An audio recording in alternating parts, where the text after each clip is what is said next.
Namo Buddhaya, Namo Dhammaya, Namo Sanghaya. My respects and greetings to our very venerable guest teacher today, Sayadaw Jagara. Very glad to have him feeling better and able to be with us today. And I'd like to begin by paying my respects and invite all of you to join me in paying our respects to our venerable teacher.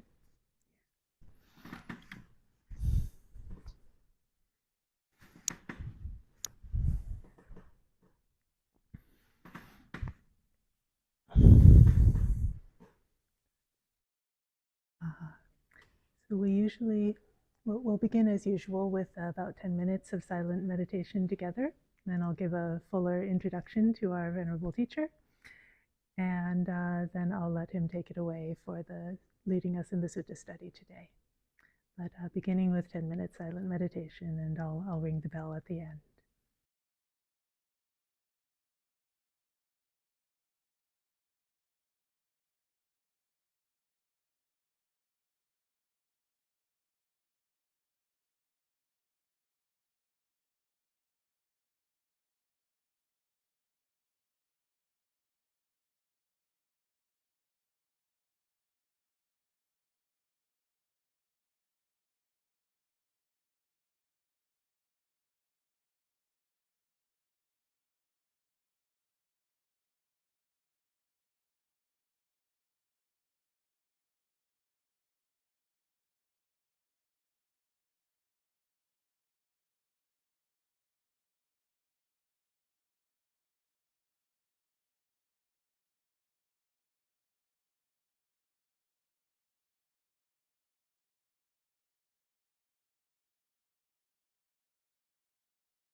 Namo Buddhaya.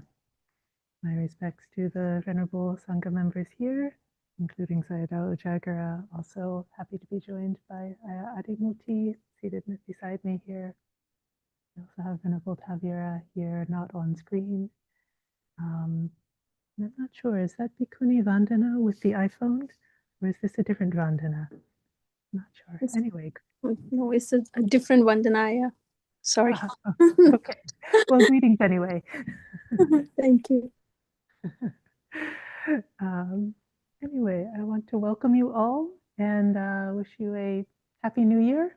We're a couple days away from the Lunar New Year, coming to the last couple days of the Year of the Snake. And on Tuesday, we will begin the Year of the Fire Horse. So happy new year to all.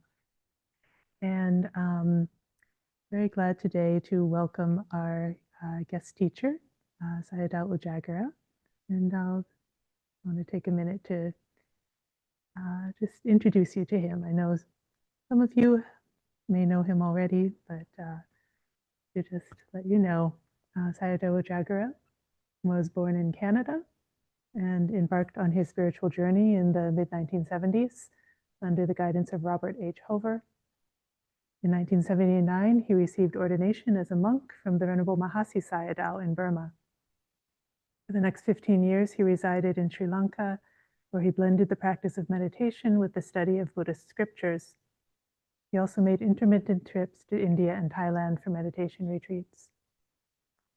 During the 1980s, he assumed the role of a meditation guide, conducting retreats in the tradition of S.N. Goenka across India, North America, Europe, and Asia.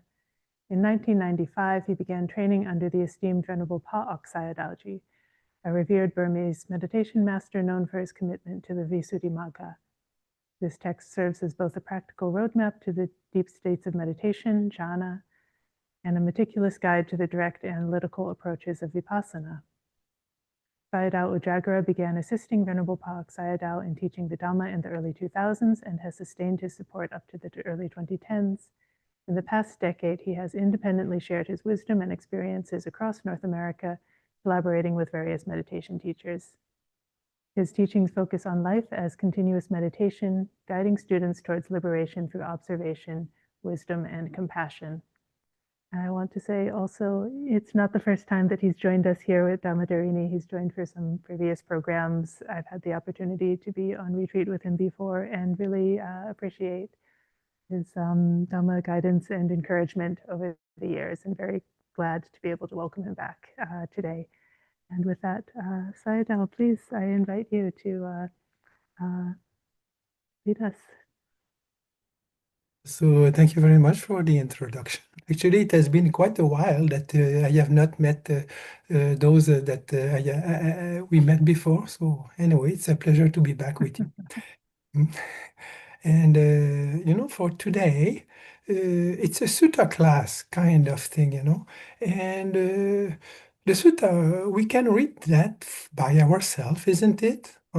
But the point is that when we read that together, then there is the possibility to be more reflective and also to have the idea of what people, in which way other people could interpret some phrases and the meaning of the text. So the idea for today will be for us to reflect together what is being conveyed, what is the message that is being passed through this text, and then to which extent also it can become mine.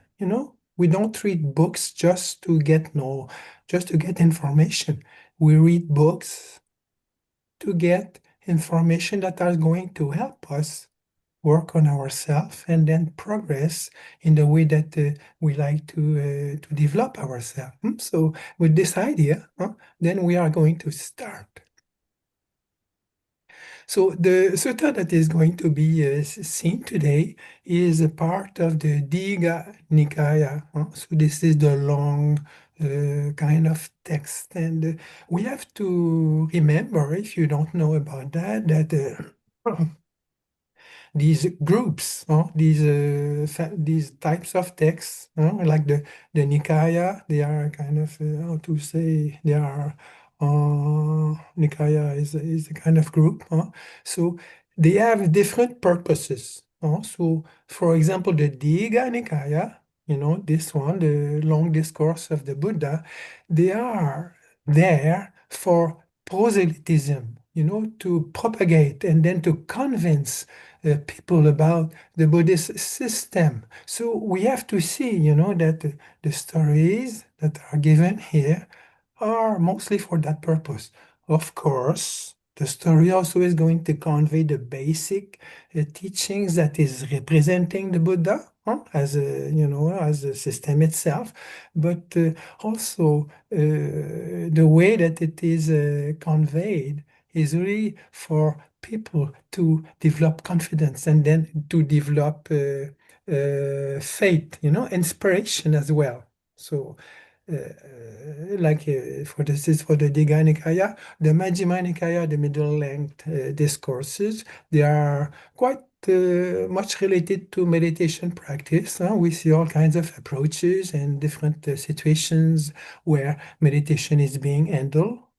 And then the Samyutta Nikaya also is also one of the collection that is related to meditation practice. So we'll not go into the detail about the other Nikaya, but just for us to know that the text we are dealing today is a text for just to convey us, a basic conviction about what is being taught here.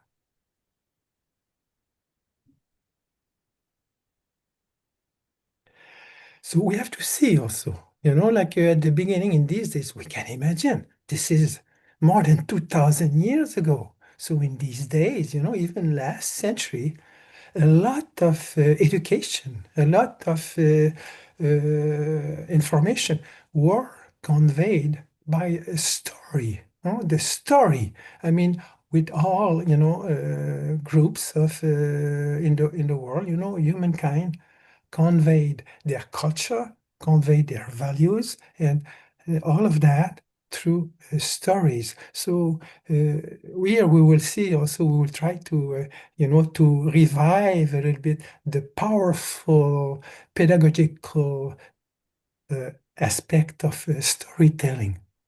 So for this reason, maybe we can remember, maybe we can, today is Sunday, so we can take a break. Maybe we can remember when we were a kid and, we are told a story by someone and, it's just like a kind of nice little story that we can get something out of it, right? So we need a little bit of imagination. So every one of us, like if we are reading a good book, everyone that is reading a book comes to get an aspect of the book, in a very subjective way. So imagination and how the story is touching us. So this is important here. So a little bit emotional or, whatever it is, we are dealing with a story that happened more than 2000 years ago in India. We could even make a film out of it, right? But make your own film in your mind. So, the way that it is starting, the way that the text is starting is that they put us in the, in this, in this culture, the Indian villages or, the Indian society of these days, and also in the specific situation of a kingdom. So here we are talking about a king. In these days, they are kind of Maharaja, so all it was very feudal. So you had, little villages and, some small kind of empire or royalties. So here we are talking about a king.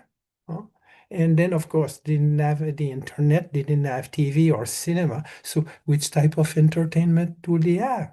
Of course, music and shows and dance and all kinds of things. But still, the interaction they had with each other was quite different than what we have nowadays. So what happened? The way that the story is starting is that you have the king in his palace, and it may be a Saturday night, but actually it is on the full moon night, and then he is with his ministers. And then the king, I mean, what are we looking for after all? What are we looking for? We are looking for pleasure, we are looking for happiness, we are looking for satisfaction, whichever state of, whichever level of life or state of life we have. This is what we are looking for. So, what was this king looking for? He has everything. He is rich, and then he has the power of a king. Everything he has, but still something is missing. So he's looking for kind of meaning. He's looking actually for peace of mind, which he doesn't have. Is it the same with us? We go for pleasure. We go for all kind of nice things we have in life, friends, and you know, but do we have complete satisfaction? Are we really happy? Do we have, a kind of peace that is able to appease what they call, philosophers, they say uh, the existential anxiety. Do we have that? No? So when we go to bed at night, are we happy? Is there a feeling of happiness, of satisfaction?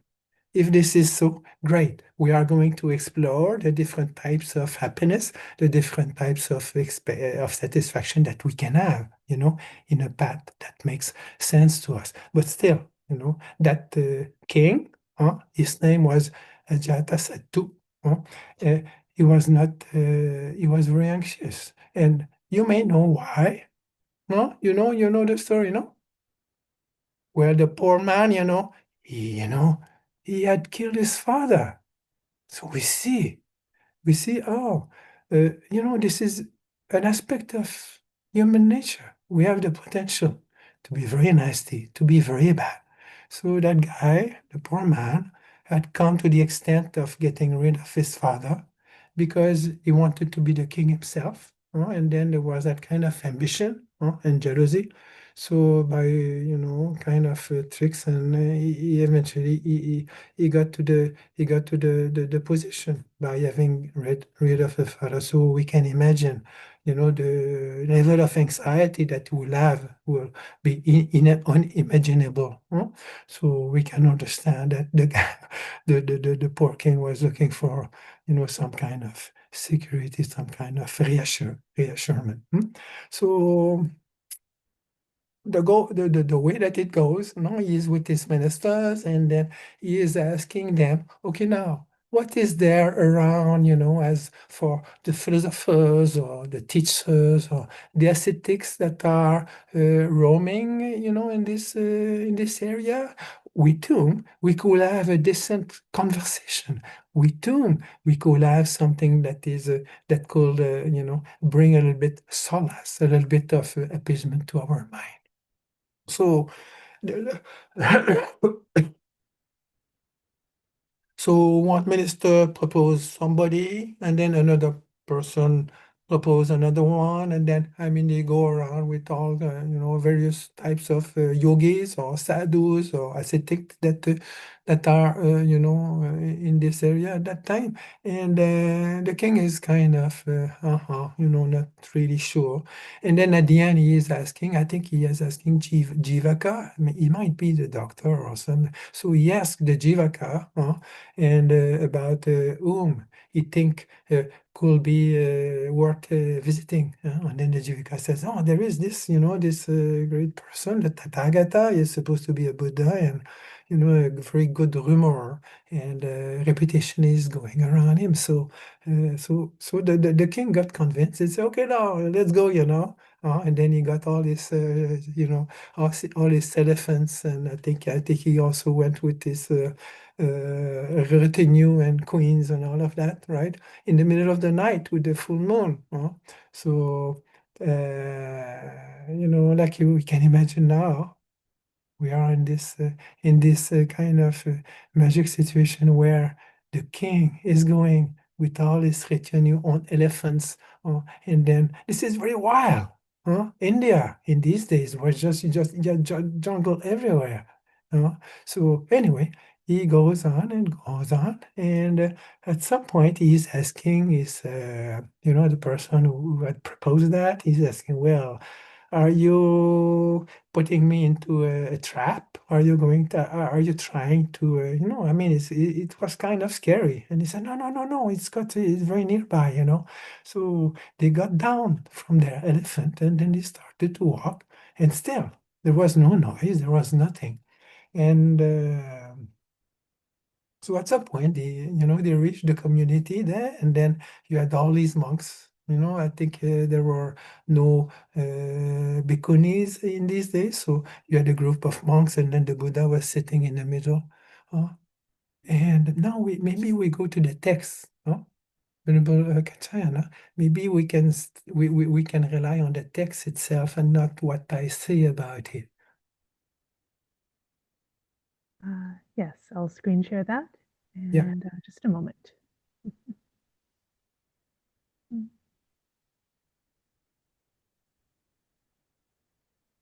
There we go.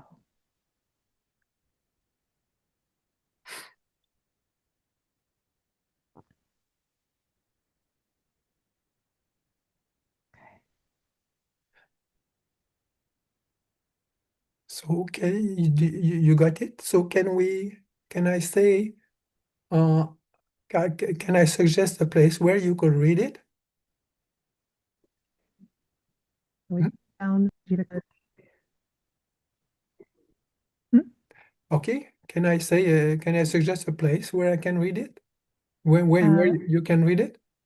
Oh, yes, please. Yeah. So if you scroll a little bit, we come to the question on the fruits of recluseship.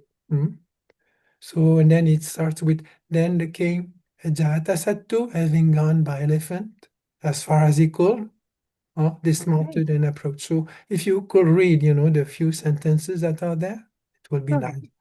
Sure, I'm happy to read, and let me know when to stop. Okay, And yeah, good. so the question on the fruits of recluseship. Then King Ajatasattu, having gone by elephant as far as he could, dismounted and approached the door of the pavilion hall on foot. Having approached, he asked Jivaka, "But where, Jivaka, is the exalted one?" "That is the exalted one, great king. He is the one sitting against the middle pillar, facing east, in front of the company of bhikkhus." King Ajatasattu then approached the exalted one and stood to one side. As he stood there surveying the company of bhikkhus, which sat in complete silence, as serene as a calm lake, he uttered the following joyful exclamation: "May my son, the Prince Udayibhadra, enjoy such peace as the company of bhikkhus now enjoys." So, like this is quite an important sentence. So here we have a king who has everything, and also a king who has a family, and he thinks about his son. May my son enjoy such a peace as the company of bhikkhus now enjoys. Like it is so powerful, the environment of that monastery in the forest, that the king is just wants to, he is wishing for the best for his son. This is what he is wishing for his son, because peace is not, it's not easy to attain if we don't know how to proceed. So anyway, this is, I think a kind of reflection that shows us the impact of the meeting of that group of monastics with the Buddha. Continue. So I think now we can just go on like the first visible fruit of recluseship. Mhm. Hmm. Okay. We skip the doctrines here. Yeah, like like we don't need to. Oh, now you have the doctrines, no? Mm-hmm. Okay, because I am following, but on another text. So now we are going to skip the doctrines, because as mentioned, it's a kind of politicist approach, no? And then, of course, they want to show that the Buddha's teaching is the best. So they will expose, and they may be correct, what they say may be correct about these other schools, but still, it's not what they are looking for. So what is presented here, you can read that. And also we have the same, with the previous text about the 62 types of views. And then we see all the kind of different philosophies that can come with a spiritual search. So now he's talking about a few of them. And then to conclude that these, ascetics or teachers are not able to ensure what the king is looking for. Oh, and the king was asking them, what is the visible fruit? Oh, what are the fruits of recluseship? Why are you doing these things? We want to see. We want to have some concrete, practical aspect of the practice of what you are doing. Mm. So so we start with maybe the first fruits. Okay. So All just right. So King Ajatasattu's question to the mhm. Buddha. So, Venerable Sir, I ask the Exalted One, there are, Venerable Sir, various crafts, such as elephant trainers, horse trainers, charioteers, archers, standard bearers, camp marshals, commandos, high royal officers, bull warriors, military heroes, mail-clad warriors, domestic slaves, confectioners, barbers, bath attendants, cooks, garland makers, laundrymen, weavers, basket makers, potters, statisticians, accountants, and various other crafts of a similar nature. All those who practice these crafts enjoy here and now the visible fruits of their craft. They obtain happiness and joy themselves, and they give happiness and joy to their parents, their wives and children, their friends and colleagues. They establish an excellent presentation of gifts to recluses and Brahmins, leading to heaven, ripening in happiness, conducing to a heavenly rebirth. Is it possible, Venerable Sir, to point out any fruit of recluseship that is similarly visible here and now? So here, just what is striking is that they really talk about the positive outcome of doing a good job or of taking care of your family. And like they ask if there is a similar approach that is leading to heaven, ripening in happiness, and conducing to a heavenly rebirth. So we are talking about a very high kind of divine aspiration for happiness, right? So you can continue the reading, please. The Buddha says, "It is, great king, but let me question you about this matter. Answer as you think fit. What do you think, great king? Suppose you have a slave, a workman who rises up before you, retires after you, does whatever you want, acts always for your pleasure, speaks politely to you, is ever on the lookout to see that you are satisfied." The thought might occur to him, "It is wonderful and marvelous, the destiny and result of meritorious deeds. For this King Ajatasattu is a human being, and I too am a human being. Yet King Ajatasattu enjoys himself fully endowed and supplied with the 5 strands of sense pleasure, as if he were a god, while I am his slave, his workman, rising before him, retiring after him, doing whatever he wants, acting always for his pleasure, speaking politely to him, ever on the lookout to see that he is satisfied. I could be like him if I were to do meritorious deeds. Let me then shave off my hair and beard, put on saffron robes, and go forth from home to homelessness." So, so here we see, the values of that they still have, in the Asian society, like in India. And then it was, monastics or ascetics, or you had a class of people who are they are marginal, the philosophers, and I think we also had that in Europe, like with the Greeks, and some places we had that type of thing. So for them, it was uplift, a social uplift when you will become an ascetic or so, or a monk or a nun. So here we see that the person is able to put away, his slavery, and then just become a monastic and feel no more obligation to serve as a slave for for the owner of. So anyway, so this is it. Uh, Yeah. so we could skip a few paragraphs just to go to the essential, no? Not to get bored with these things. Well, I mean, unless you want to go and read, no? Yeah. So yeah, as you feel comfortable, look at the text and see what could be meaningful for us, so that we can make sense of it. Mhm. Yes. Right. So the king admits that it would be good for him if he became an ascetic for this reason, um, that he would not have to be a slave anymore. That's one thing the king can understand. Um, Yeah. So I think we got the point, right? So I don't know if you want to try that, in California, but never mind, Uh, so the second visible fruit also, then we can, yes. survey a little bit what they suggest here. Yeah. Well, this one is similar. Yeah. In this case, a householder also Mm. goes forth and rises up socially because of it. And the king can understand that too. That's a good reason. Yeah, he doesn't need to pay taxes and to maintain the royal revenue, So, I mean, can you imagine to be free of tax, right? You don't need to pay bills anymore, right? This is really great.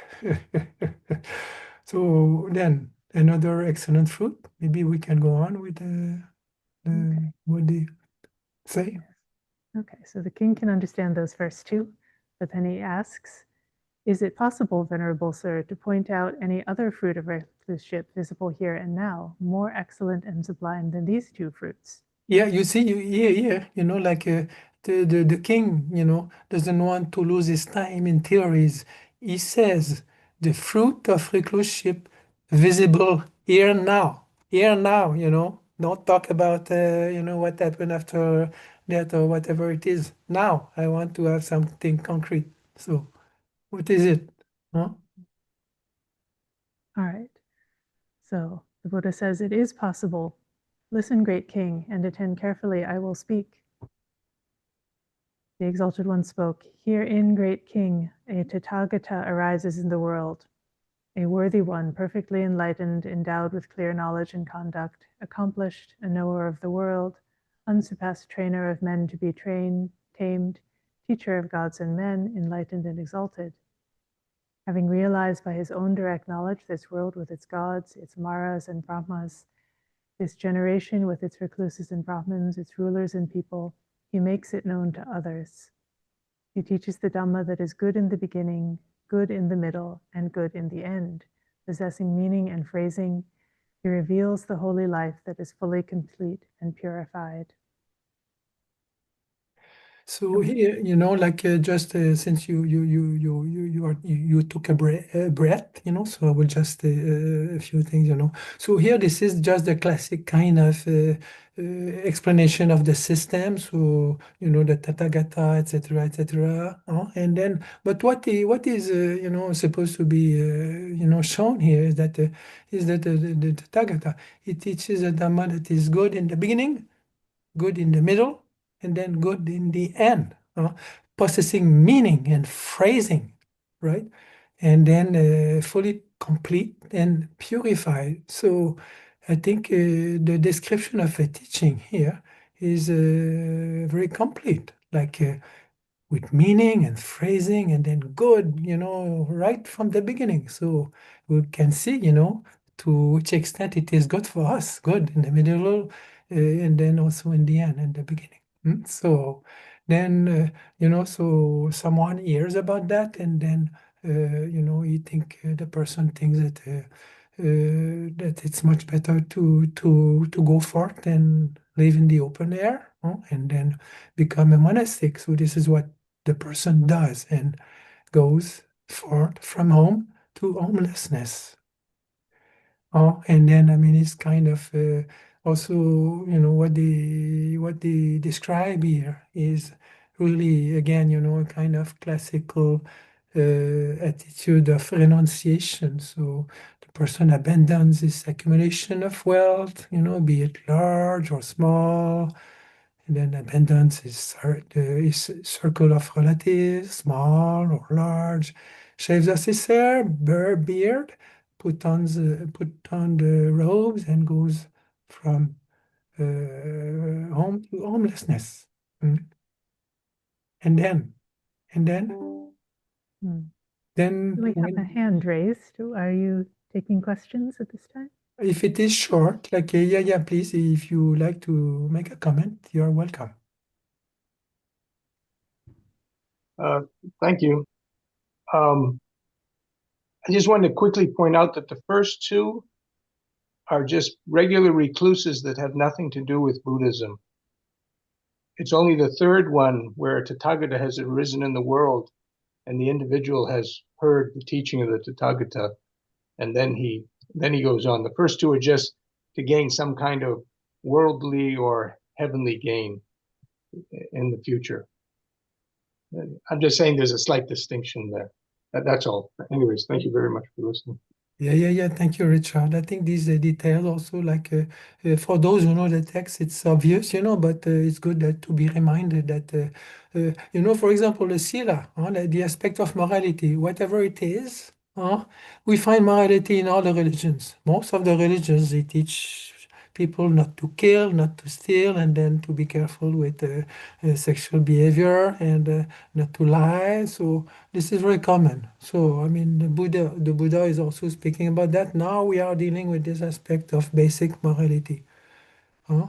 So this is it, So here again, like let's say let's stop here. I will just make the comment, like we are talking about morality, we are talking about ethic. Also, then the phrase here there is when he has thus gone forth, he lives restrained by the restraint of the patimokkha, huh, with process of proper behavior and resort.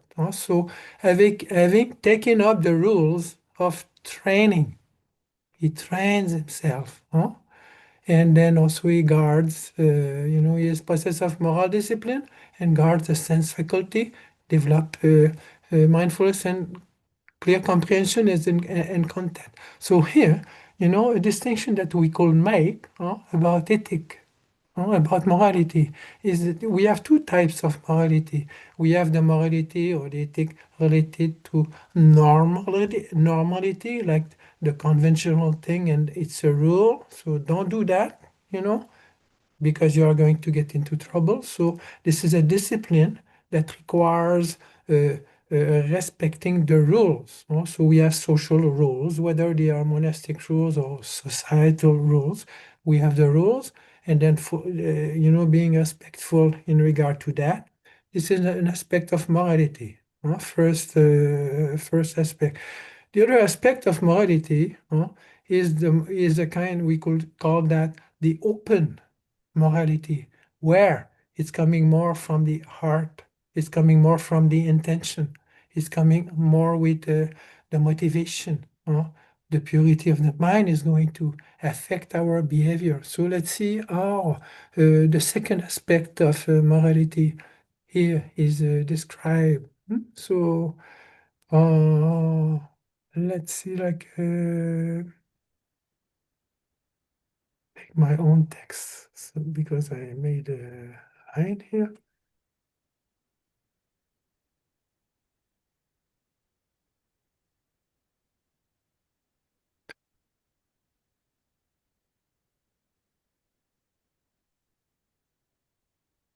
So, Venerable Katsayana, maybe we can start with having abandoned taking what is not given. You abstain from taking what is not given, please. All right. Having abandoned taking what is not given, he abstains from taking what is not given. Accepting and expecting only what is given, he lives in honesty with a pure mind. This too pertains to his moral discipline. So we see, like here, what is striking is living with honesty, with pure mind. It has nothing much to do with the rules. So the intention, and then the state of mind is really important. Please. Having abandoned incelibacy, he leads the holy life of celibacy. He dwells aloof and abstains from the vulgar practice of sexual intercourse. This too pertains to his moral discipline. We have to be reminded also that, here it is a monastic model that is proposed. So, this is for monastic, for those who have, like us, who have given our time and our life to that. There is more rules, and also there is more kind of limitation as for the aspect of ethics. So it's a question of choice. You don't need to be that strict. If you are not a monastic, you have to live, as is a good way in a society. It's the same thing with the precepts, can be a little bit more a little bit more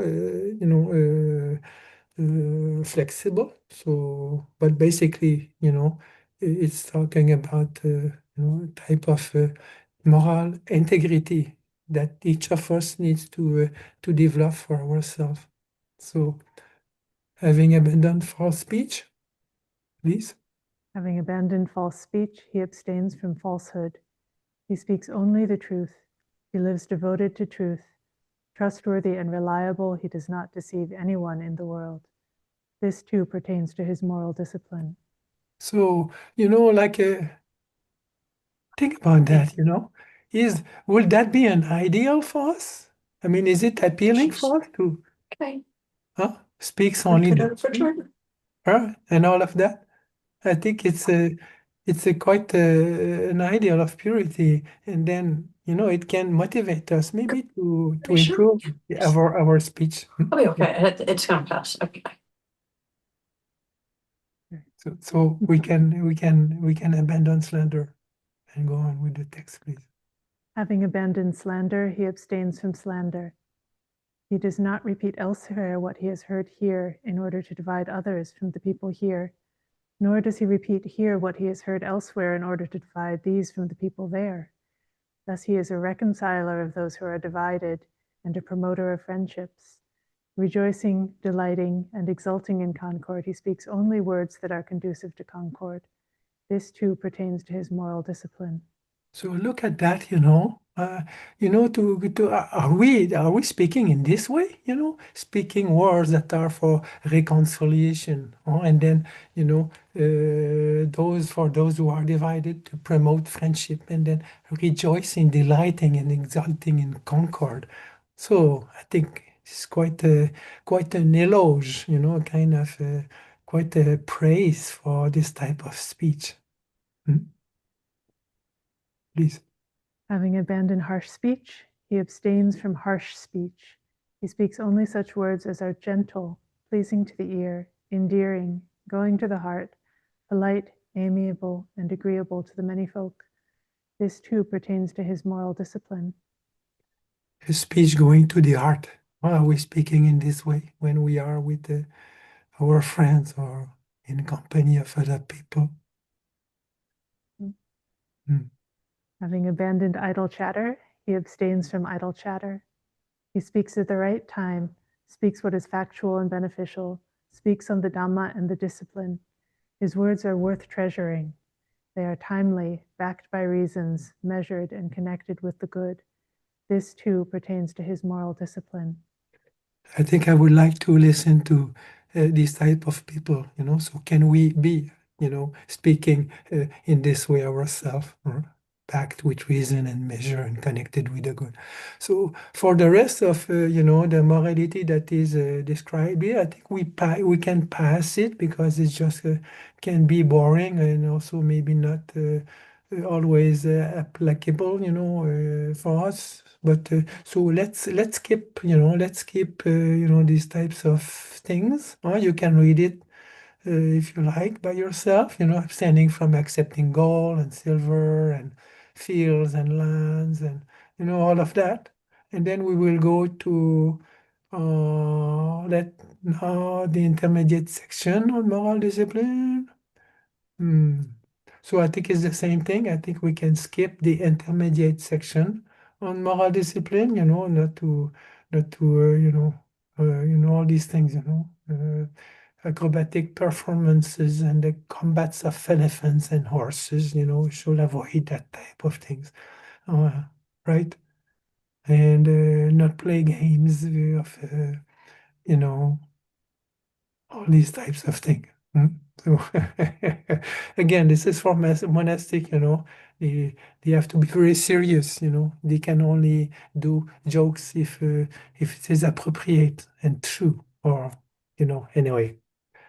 Then spacious couch, and so then let's go to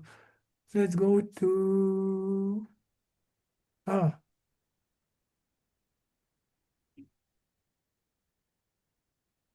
so here there is one, like that is also in that section. I will just read it because it's very short. Whereas some recluses and Brahmins, while living on the food offered by the faithful, engage in wrangling, argumentation. So here, argumentation can be very nice, can be funny and creative, but the argumentation that is spoken about here is just like it's a fight, it's a battle. You don't understand this doctrine and discipline, and it's how you understand it, and then how can you understand it? You're a fool and all of that. You practice the wrong way. So this should be avoided. So this is stubbornness in our own righteousness. So we should avoid that. Be careful with these types of things. So very long, So we have a lot of things to avoid now.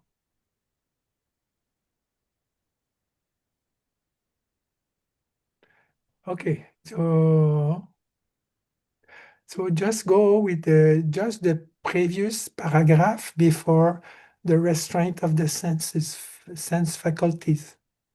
Sure. Yeah, so the paragraph up there, Great King, the bhikkhu is thus possessed. Yes.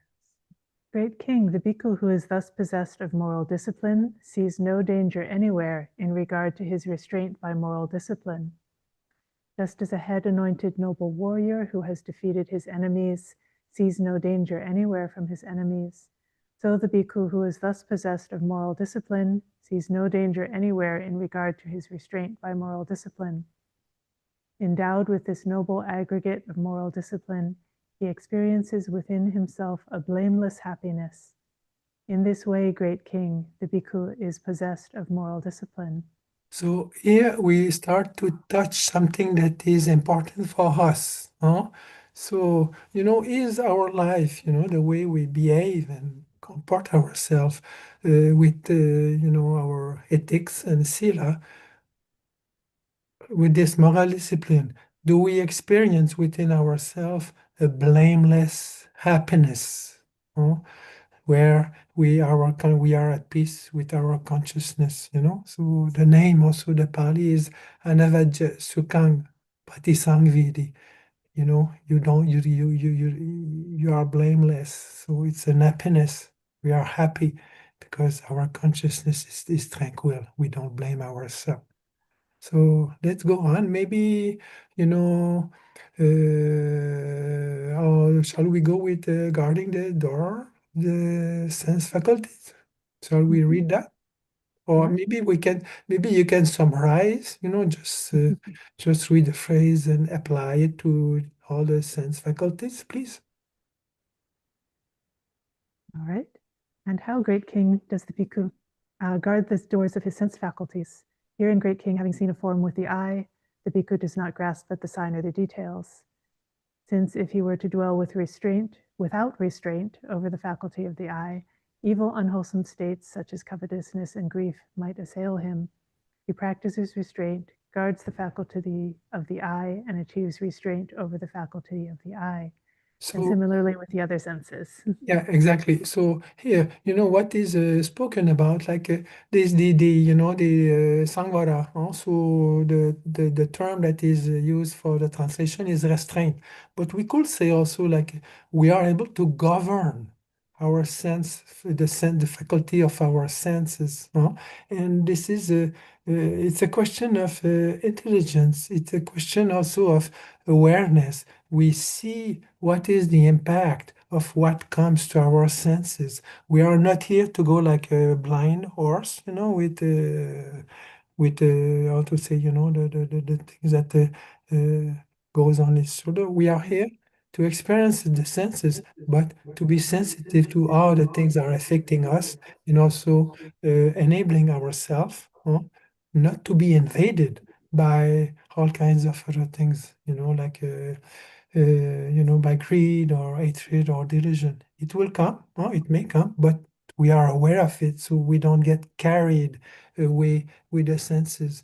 Although we are not close to sense impact, we are sensitive and also wise or intelligent, if we could say. So, what is that person experiencing in this way? What is the last sentence? He experiences within himself an unblemished happiness.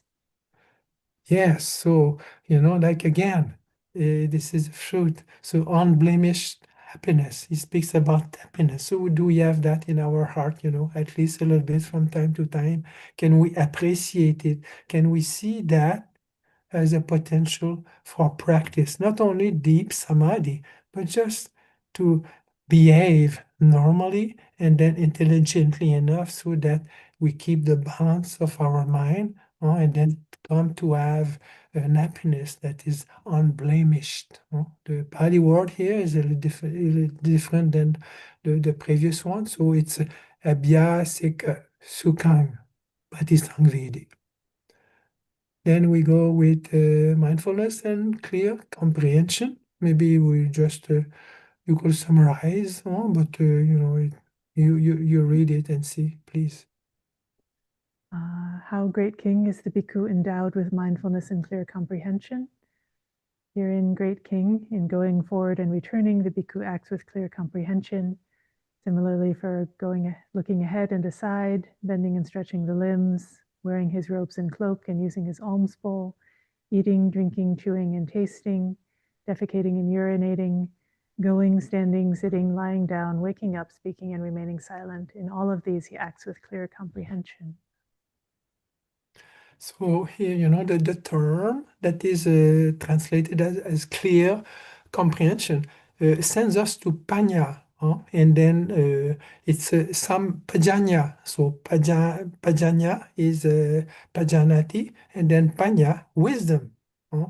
Wisdom is there. So the wisdom means we comprehend, we understand. So sam pajana, so with comprehension. So wisdom has many levels, and the distinction also is available in this frame. So what is being talked about here is the first, commentaries also subdivide these types of comprehension, and the first one is the comprehension of purpose. Why are we doing something? So in bending, in stretching, in eating and chewing and all of that, we know why we are doing these things. So this is clear. We are aware, and then the awareness is also related to our physical actions. The awareness also somehow is also connected with awareness of what is going on in our mind. We'll see about that. So the first aspect of clear comprehension is to know what we are doing. The second aspect of clear comprehension is to know if it is suitable, if it is skillful or not skillful. So we need to adjust. So the skillful means that we hear from time to time in the Buddhist teaching, whether it is Theravada or Mahayana, upaya, the skillfulness to adapt to a situation, to see, is it correct here to do this type of thing? So this is the second type of clear comprehension. First one, Sattaka. Atta means the goal, the object. Sattaka, sampajanya. The second one is sappaya, sampajanya. Sappaya means sa together with upaya. So upaya is the skillful mean. We see also that more subtle aspects of clear comprehension are going to be introduced little by little. But the other one is gochara, sampajanya. That means not only are we going to know what we do physically, verbally, but also we are going to be aware of what we do mentally. And then again, as much as we have the possibility to act the way we want to act physically, we can avoid doing things that they are not appropriate. We can do things that are appropriate with our body, with our speech. The same thing with our mind. We can act appropriately. So gochara means we can manage the mind in the way that it's going to remain in its field, in its domain, the domain of Dhamma. So whatever we feed our mind with is going to be connected with the Dhamma, connected with truth, and also mostly connected with understanding. So we know also what is happening with our mind. Since we speak about Sampajanya, then the last division of that we will see later on, but it's related to insight. Also, then comprehension, Panya, wisdom, has many levels. The last level is understanding reality in its intrinsic aspect of intrinsic aspect. That means reality as it is. So the Pali word for that is asamoa, sampajanya, asamoa. So moa is delusion. So without delusion, asamoa, without delusion. So where we see truth, where we see things, not subjectively, but aspect of reality as it is. So here, nevertheless, in this paragraph, mindfulness and clear comprehension is simply by knowing what we do physically. So just these things are something we can practice. Practice is not always sitting very peacefully in our room, very concentrated on our object of meditation. The meditation can be adapted and also needs to be adapted in all the situations, so in all the actions of our life. So this is what is this is what is spoken here, a conscious awareness of what we are doing, why we are doing it, how we are doing it. So this is really great, We wake up a little bit, We are able to get out of our automatic kind of habitual way of functioning. Is there a question? Yes, question from Vandana. Thank you, Bhante. It's very helpful. Sati Sampajanya, as you're explaining, is really, really beneficial. I just want to ask you one question. For as you said, like we need to see what we are doing with our minds, right? Yeah. So the thing is that sometimes I see that there are some narratives going on in the mind on its own, right? When you first wake up in the morning, some story is already there, but you just watch that and you do not participate. Is that still count as creating karma by the mind, or is just you are observing but you're not participating in those thoughts? Can you please? Well, yeah. So the purpose of meditation is not necessarily to stop thinking, right? So at the beginning, we spoke about the the positive aspect of storytelling. We learn from stories, and somehow in our mind we go with stories. So the meaning that we give to our life is related to our narrative. Yeah. So naturally we have a narrative in ourselves. Yeah. Here, where it comes to be, our choice or our aspect of the position we can have in regard to that is which type of narrative do we want to live? Because our stories Yeah. are going to be our reality. Yeah. Which type of reality do we want to experience?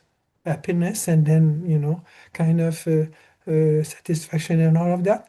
This depends on our narrative. So to be aware of our narrative is the first step. The Mm. second step is to be able to direct our mind to Yeah. a narrative that is going to be advantageous, a narrative that is going to be a source of development, no? A source of happiness, a source of goodness, and all of that. No? And then eventually we come to see the narrative. It's illusion. It's just it's a creation. It's a creation of our mind. Yeah. So we see the relativity of a narrative, and then the point is that we don't reify necessarily the narrative. That means whichever story we have Mhm. nourished in our mind, we don't take it seriously. We know it's just a story. So Yeah. story is story, whether it's the story of someone else or our own story. It's a story that can help us, navigate into, different aspects of our life. But also, if we want to come to reality, we need to investigate the stories and then to get out of Yeah. stories. So how do we use our stories? How do we use our narrative in Mhm. a way that is creative, in a way that is creating, goodness and motivation and inspiration and also intelligence, so that we can function that we Yeah. can function nicely in our mind. So, that's why now we are just talking, and then each of us, we were told, now we are telling a story, so to which extent that story is meaningful to you, and to which extent that story that is going to be assimilated subjectively is going to be your story, and then to Yeah. which extent you see your story as a story as a story. So Yeah. good, good, good. So Thank Thank you so much, Bante. so now we have finished the mindfulness and clear comprehension. So again, we can go and then with the contentment. So just to say that, you know, well, maybe you can read it. Just it's short, please. Okay. And how, great king, is the bhikkhu content? Here, great king, the bhikkhu is content with robes to protect his body and alms food to sustain his belly. Wherever he goes, he sets out taking only his requisites along with him. Just as a bird, wherever it goes, flies with its wings as its only burden, in the same way a bhikkhu is content with robes to protect his body and alms food to sustain his belly. Wherever he goes, he sets out taking only his requisites along with him. In this way, great king, the bhikkhu is content. So again, just to say that here they promote an ideal. It's an ideal, and then the ideal here in this system is the monastic life where you don't have any belonging. You look at the bhikkhunis at the Dhammadharini. They don't belong. They don't own much. The kuti doesn't belong to themselves. They just have a bowl, and somehow they are very free. If they go, then they just there's a possibility for them just to go with their ball, and it's cool. They don't depend for their happiness about material things. So because they are supported in all of that. So whichever type of contentment you can bring in your life, if you have 2 dozen type of shoes, maybe you can relinquish 1 dozen, right? If you don't need it, then be a bit more contented. So it's just to say, that contentment is wealth. To be rich is not to have many things. To be rich is being contented. So this is, I think, a slogan somewhere. And then abandoning the hindrances. Okay. Yeah, please. Oh, endowed with this noble aggregate of moral discipline, this noble restraint over the sense faculties, this noble mindfulness and clear comprehension, and this noble contentment, he resorts to a secluded dwelling, a forest, the foot of a tree, a mountain, a glen, a hillside cave, a cremation ground, a jungle grove, the open air, a heap of straw.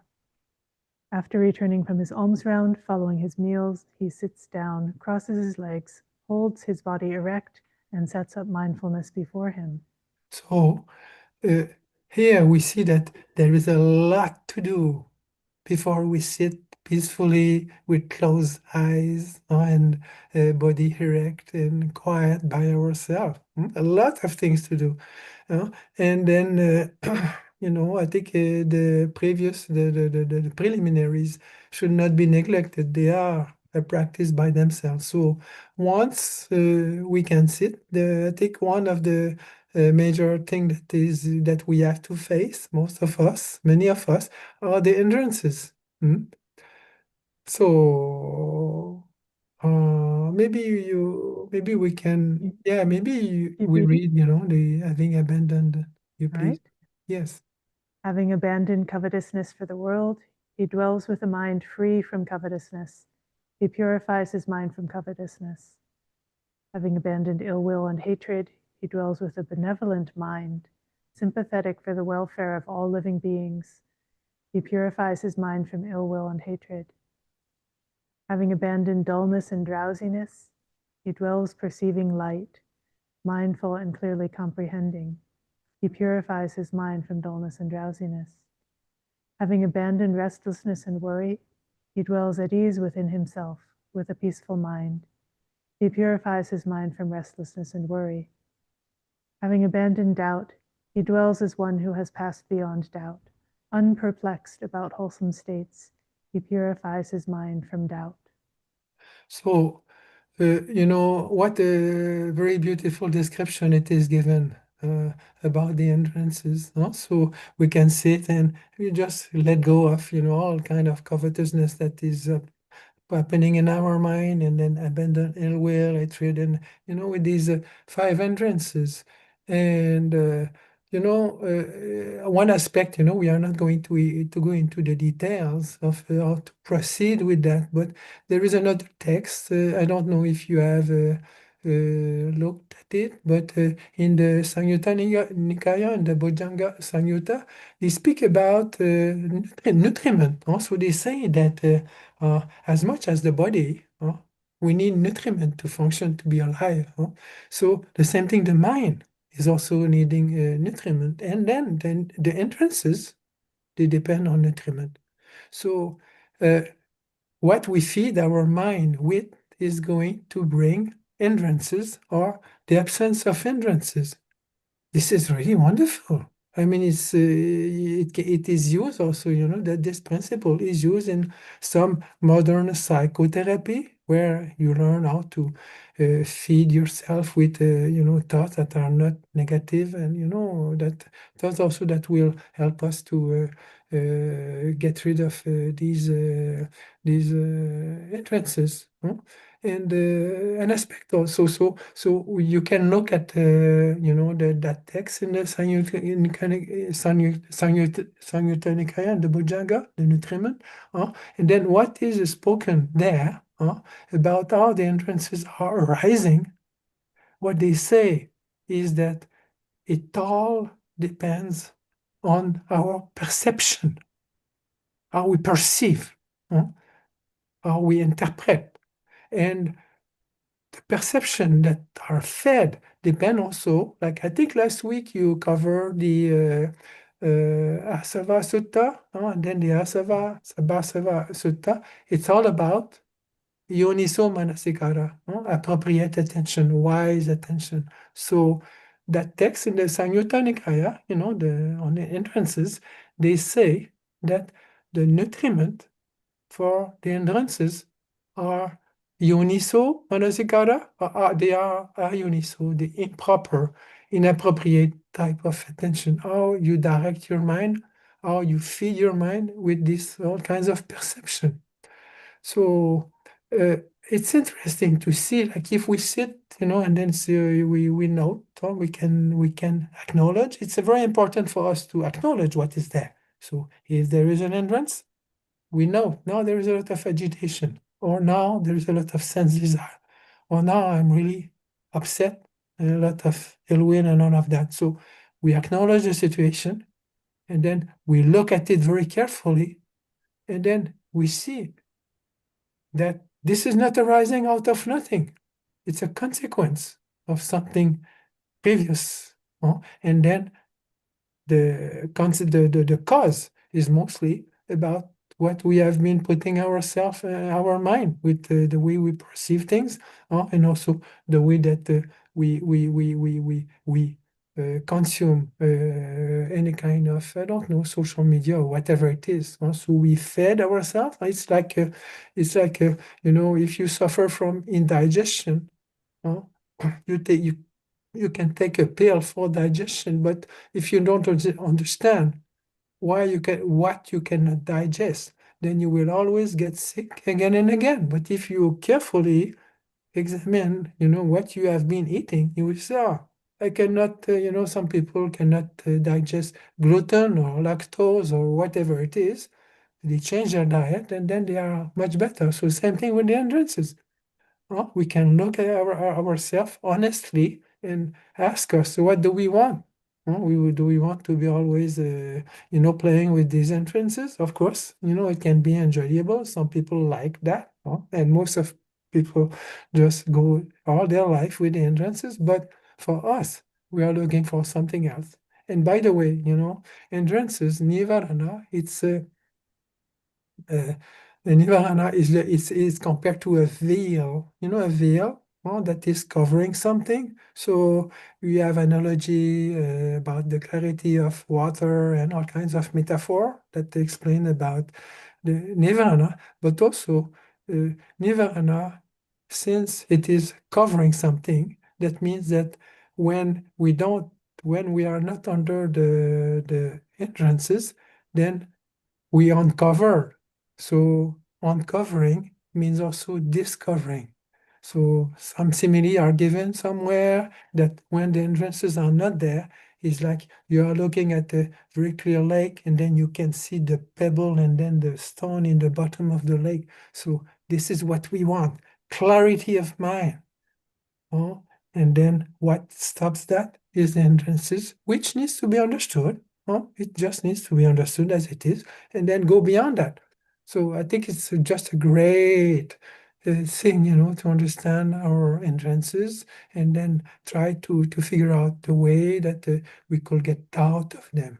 And then, just I will read it because it will be short.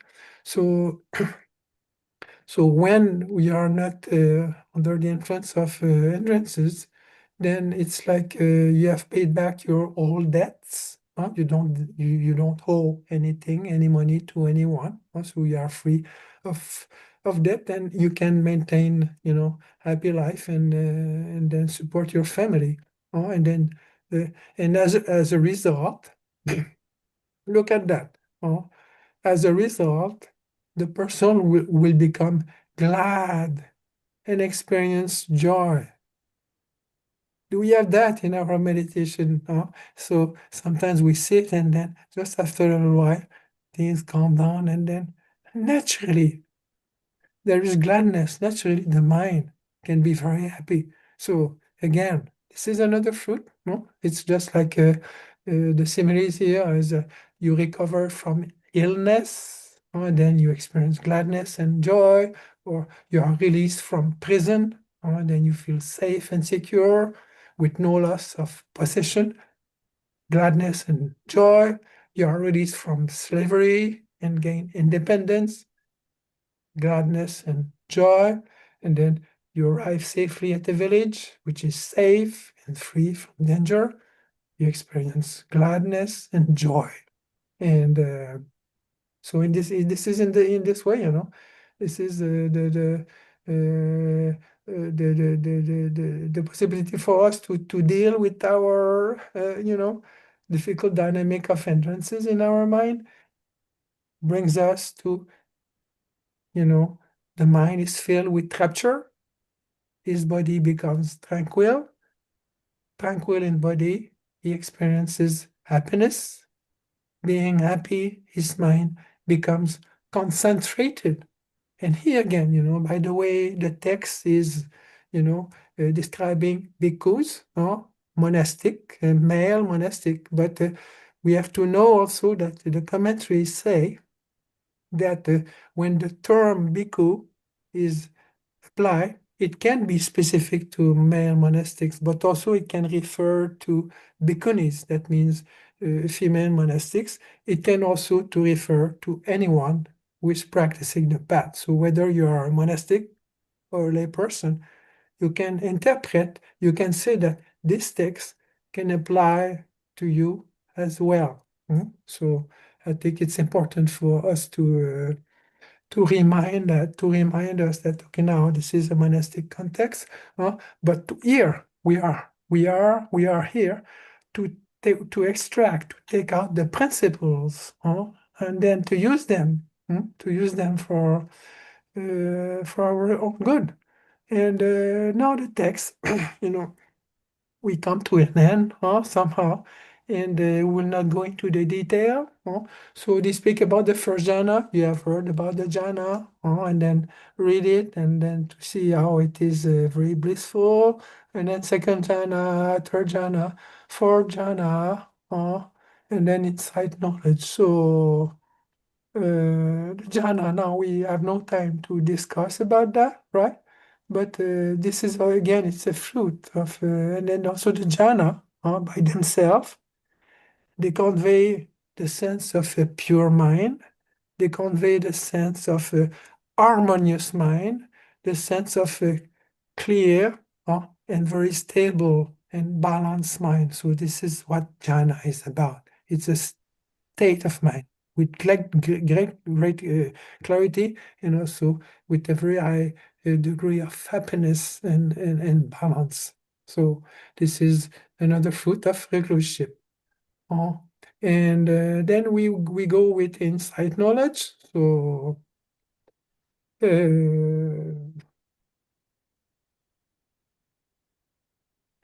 maybe we'll just briefly, go through it. So could you please read it when his mind is thus concentrated?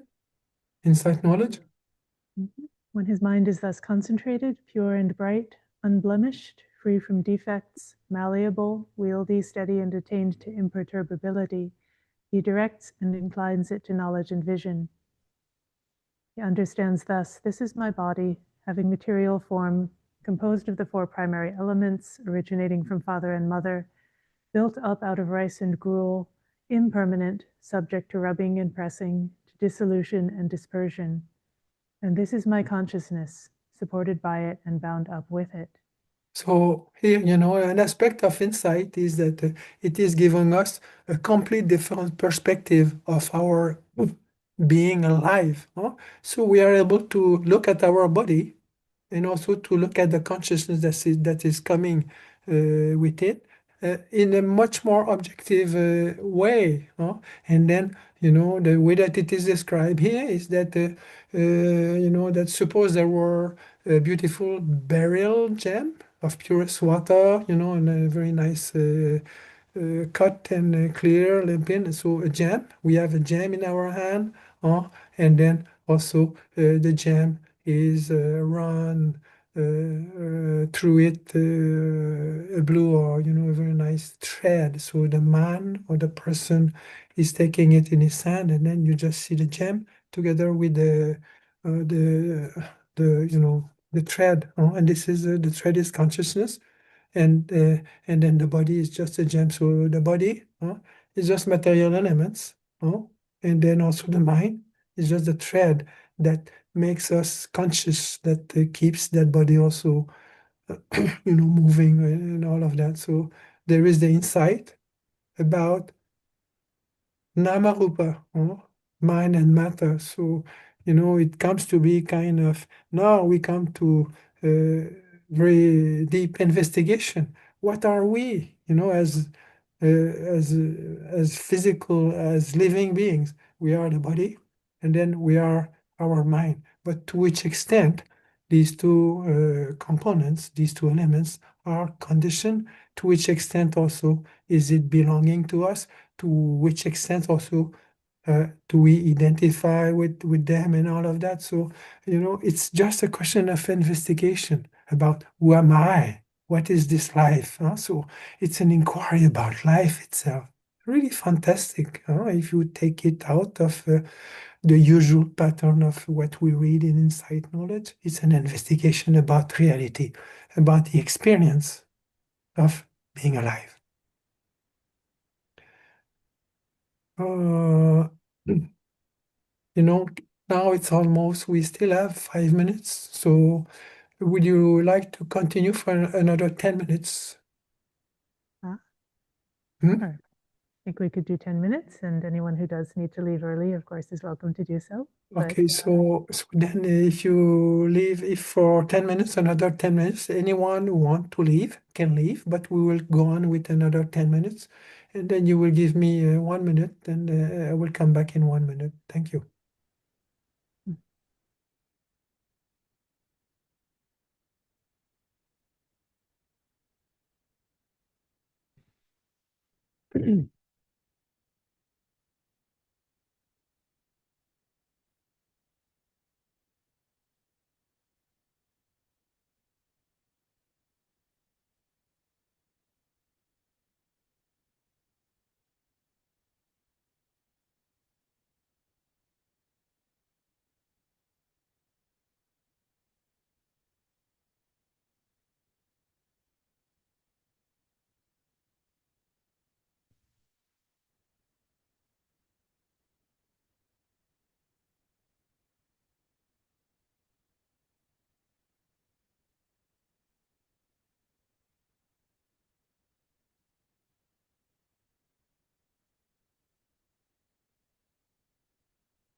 So we will continue here. And just before I forget, is that here, this is they give the maximum kind of, praise and the maximum potential that we have as a human being with the jhanas and all of that, right? But in another text, same type of advantage are spoken about, describing the practice to a prince. This is in the Bhumi, I think Dhamma, I think Danta Bhumi, no? The Danta Bhumi Sutta in the Majjhima Nikaya. You can look at it, but just to say that after the five entrances, you don't need to go to the jhana. So there is the possibility for you to step directly to insight knowledge with the Satipatthana. So that other text also is kind of skipping, the jhana will come later, but the person is just starting not with deep concentration, but just with the basic reality of the four Satipatthana, and then little by little, the mind comes together, and then insight is being developed, and also deeper aspects of samadhi. So it's in the Majjhima Nikaya. I forgot the number, but it's Danta Bhumi Sutta. It's an interesting one. And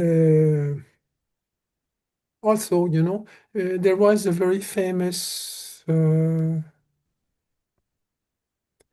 there was also a famous Burmese monk, Lady Sayadaw, a century ago, and then he's the one who really promoted meditation to the lay people. And then he was very skillful. And then he says, no, really. And then he was saying in his books that you don't need to bother too much about that kind of frame, in the sense, okay, now sila, samadhi, panya, and then you don't need to have perfect sila before you start to do meditation. And you don't need to have a perfect samadhi before you start panya, before you start insight knowledge. So from whichever angle you are able to deal with your practice, this is fine enough. You like to start with your meditation and, just be quiet. And so from there, if there is improvement that needs to be done with your ethic, then your mind will tell you, in your life, maybe you can change a little bit of things. You can change the way you act with this person or whatever it is. You will get informed by your meditation. So, and then also sometimes if you just start with the sila, if you are just living a good life with ethics and a lot of integrity, then also your mind will become happy, and then by itself samadhi is going to come. And also if you start just straight from inside, you see everything quite directly with the aspect of impermanence and also of unsatisfaction. And so from there, then you become more intimate with the experience of your practice, with your experience, and then you come to purify your samadhi, you come also to purify your sila. So don't make a must of anything. Wherever you are, whichever way you practice, make it your own, and then just keep your motivation, just keep your inspiration, and then the practice is going to speak for itself, and then it's going to inform you about what you need to do. There is a text also in the Digha Nikaya that they say that okay, the practice is like someone who is washing his 2 feet, or the two hands. So we have two hands, and then one hand is washing the other hand, while the other hand is being washed. And maybe it's more obvious with the feet. So you brush one foot with another one, and then you change. So in this way, with panya, with wisdom, you can polish, you can purify, you can clean your sila. And then with your sila, polish and pure, you can clean your mind, you can clean your panya, you can clean your samadhi. So it's like the two hands supporting each other. So that's why, although here it's an ideal that is being proposed, it has to become concrete, it has to become personal, and then it doesn't matter whether you're a monastic or a layperson, whether you're a male or whether you're a female, doesn't matter. It's something that needs to be assimilated, all of us by ourselves. So, I think now I think we will stop here, like it could be interesting to read about the psychic powers and how to fly in the air and, to create another body and then read the mind of other people. But definitely, many of these things are possible. I have seen, with all my years in India and then in Asia, you see that some people really have psychic powers. They can read your mind. They can also hear what is going on a mile away. They can also see things. So just to say that the potential of the human mind is much beyond what we can imagine. And just leave it open, but don't expect that your meditation is going to, to bring you a magic carpet where you are not going to need a car or a plane anymore. So, so that was it for today. And I think the conclusion is that the king was looking for peace. He was looking for coolness of his existential anxiety.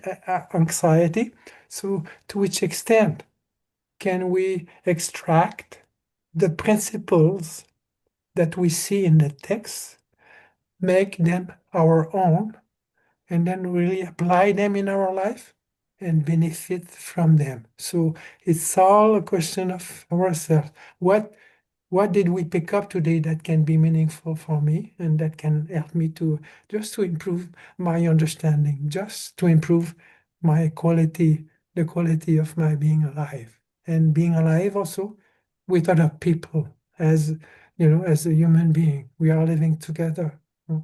So, and then when we die also, there will be, this type of peace. So, sadhu, sadhu, sadhu. If anyone has,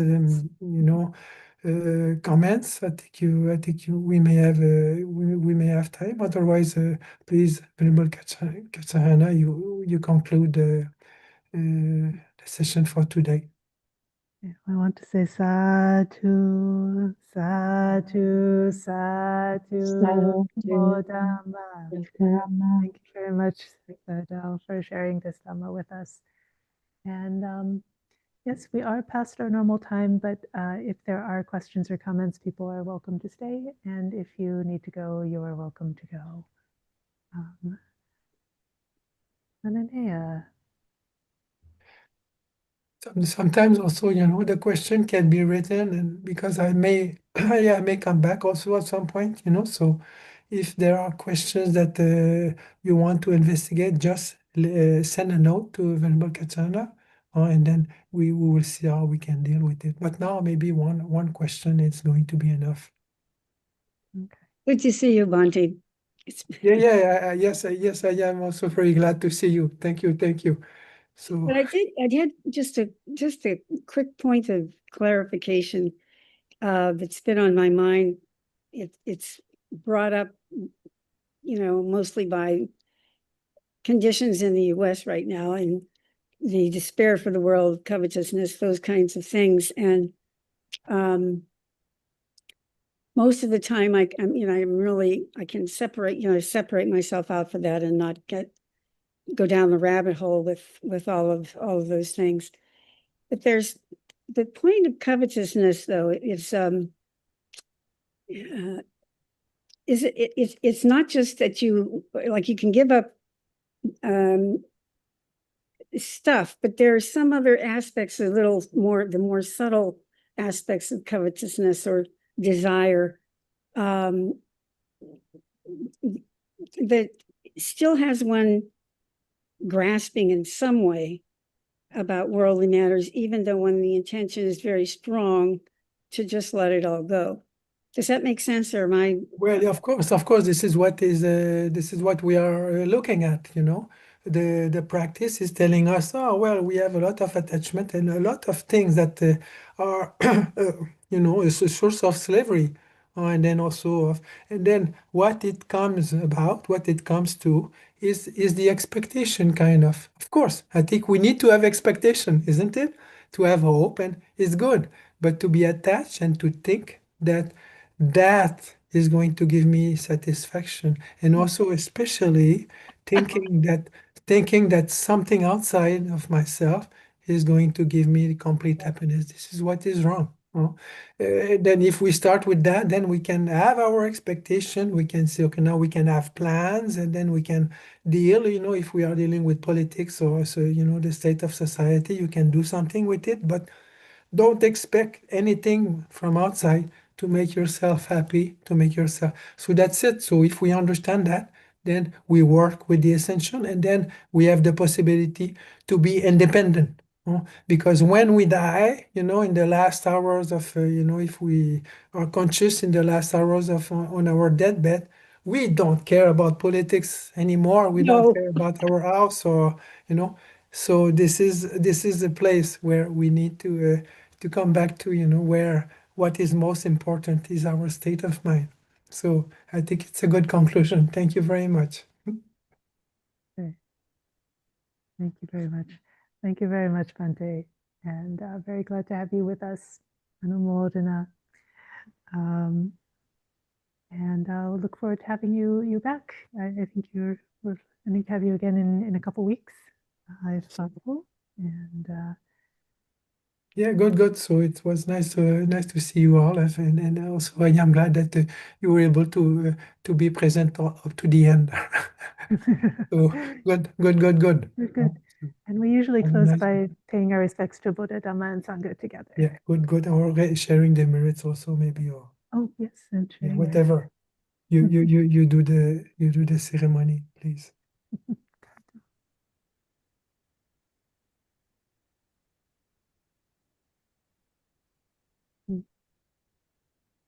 Arahang Samma Sambuddho Bhagawa Buddhang Bhagawantang Abhivademi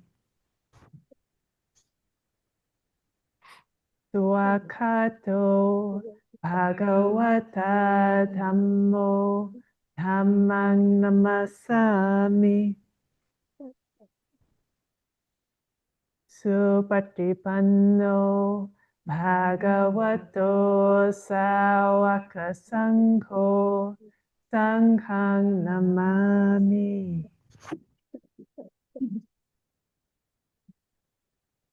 And my respects again to you as our teacher.